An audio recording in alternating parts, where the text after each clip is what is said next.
नमस्कार बच्चों, मैं डॉक्टर जितेंद्र कुमार बारोटिया। द्वितीय वर्ष कला राजस्थान के इतिहास के बारे में हम अध्ययन कर रहे थे और मैं स्रोतों के बारे में आपको बता रहा था। और पुरातात्विक स्रोतों में हमने पुरातात्विक चीज़ों के अध्ययन किया, उसके बाद पुरालेखियों में शिलालेखों का किया और आज हम प्रशस्ति के बारे में बात करेंगे। देखिए, राजस्थान में प्रशस्तियों का बड़ा है और मैंने आपको कल एक परिभाषा के रूप में बताया था कि जो भी यशोगाथाएं या वंशावलियाँ किसी राजा महाराजा की लिखी जाती है उसको और वो उस पर उत्कीर्ण होती है, वो प्रशस्ति का रूप ले लेती है। उस प्रशस्ति का को से परिभाषित कर सकते हैं। अब हम जब अगर सीधे सीधे बात करें प्रशस्ति की तो बहुत इम्पोर्टेंट है, एक जैन स्थान भी है और बड़ा महत्व है और आजकल पर्यटन की दृष्टि से भी रणकपुर प्रशस्ति 1439 में ये प्रशस्ति हुई और संस्कृत और नागरी भाषा दोनों में की गई है और ये रणकपुर के चौमुखा मंदिर पर के एक जो है उस पर उत्कीर्ण है। कुंभा से लेकर मेवाड़ के बहुत से शासकों का इसमें वर्णन किया गया है।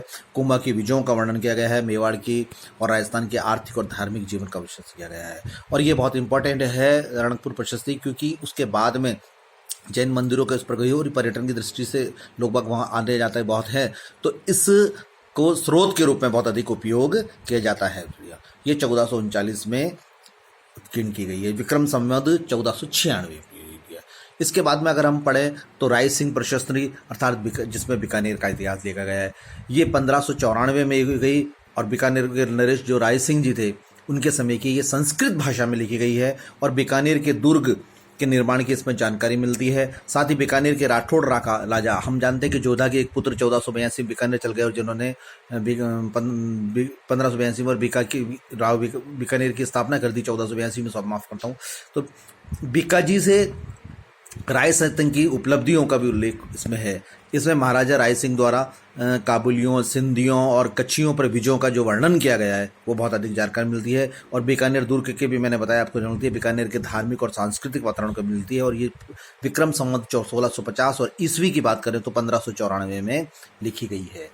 इसके बाद एक जो बहुत इम्पोर्टेंट आती है कीर्ति स्तंभ प्रशस्ति, और कीर्ति स्तंभ तो अपने आप में बड़ा एक विजय का प्रतीक माना जाता है। तो कीर्ति स्तंभ चित्तौड़ में जो कीर्ति स्तंभ है उसके कई शिलालेखों पर ये सामूहिक रूप से कीर्ति स्तंभ प्रति लिखी गई है। 1460 में लिखी गई है और ये प्रशस्ति संग्रह, इसको एक संकलित किया गया है विक्रम संवत 1735 की बात करें कीर्ति स्तंभ की।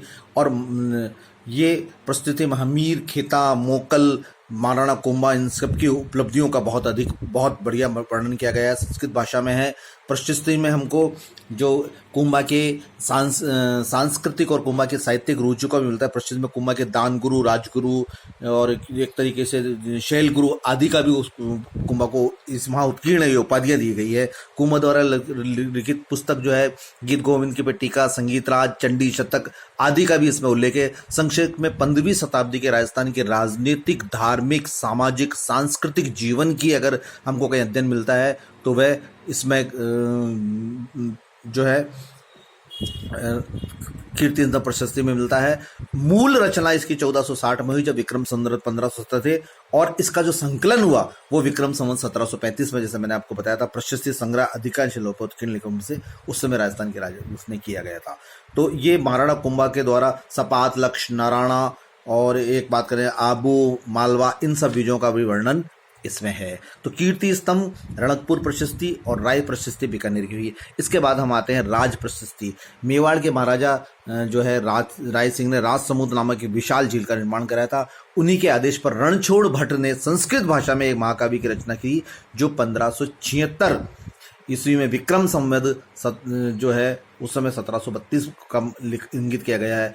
25 बड़ी बड़ी शाम रंग की जो शिलाएं हैं, शाम रंग की शिलाएं उस पर उत्कीर्ण कर झील के तट पर लगवा दिया गया था। इस महाकाव्य को हम राज प्रशस्ति कहते हैं। ये संस्कृत, मैंने आपको पहले ही बताया कि संस्कृत भाषा में कुंभा, सांगा, प्रताप आदि महाराणाओं की उपलब्धियों का इसमें वर्णन किया गया है। साथ ही शक्ति सिंह और महाराणा प्रताप के बीच के संवाद और मान सिंह और महाराणा प्रताप के बीच का जो हुआ था, जो अकबर के द्वारा भेजा गया था एक निमंत्रण, उसके बारे में भी इस बारे में इस पर लिखा गया है। महाराणा अमर सिंह और जहांगीर के मध्य संपन्न संधि, महाराणा करण सिंह का दरबार में रहना, शाहजहां के साथ मैत्रीपूर्ण संबंध किया गया। वस्तुतः अगर हम बात करें राज प्रस्तुति की तो मेवाड़ के राजनीतिक और सांस्कृतिक इतिहास के निर्माण में ये प्रशस्ति बहुत अत्यधिक उपयोगी सिद्ध होती है। और एक विद्यार्थियों के लिए अध्ययन की दृष्टि से अगर प्रशस्ति के रूप में, अध्ययन के रूप में माने या पुरातात्विक स्रोतों के रूप में अध्ययन का माने, तो राज प्रशस्ति अपने आप में बहुत इंपॉर्टेंट रखती है। तो मैंने 4 प्रशस्तियों के बारे में आपको आज बताया है: रणकपुर प्रशस्ति, कीर्ति स्तंभ प्रशस्ति, राय प्रशस्ति और राज प्रशस्ति। तो इससे पहले हमने आपके शिलालेख के बारे में अध्ययन किया था और आज हमने राज प्रशस्तियों के बारे में अध्ययन किया है। इस प्रकार हम प्राचीन भारत के पुरातात्विक स्रोतों का आज हमने पूरा अध्ययन कर लिया है। अब हम साहित्यिक स्रोतों के बारे में पढ़ेंगे। साहित्यिक स्रोतों में किन किन ने रचनाएं रची, किन किन ने राजस्थानी भाषा में, किन्होंने, कौन कौन से राजस्थानी भाषा के स्रोत हैं, कौन कौन से संस्कृत साहित्य हैं, कौन कौन से विदेशी जो है उन्होंने भी लिखे हैं। और इस प्रकार हम उनको सबको बारे में, ख्यात साहित्य भी बहुत इंपॉर्टेंट रखते हैं। और इसी प्रकार मुंडियार की जो है, नैन्सी की ख्याति, उन सब के बारे में मैं परिचयात्मक दे रहा हूँ, फिर उसके बाद हम कल अध्ययन करेंगे। और आज मैंने आपको ये प्रशस्ति के बारे में अध्ययन करवाया। धन्यवाद।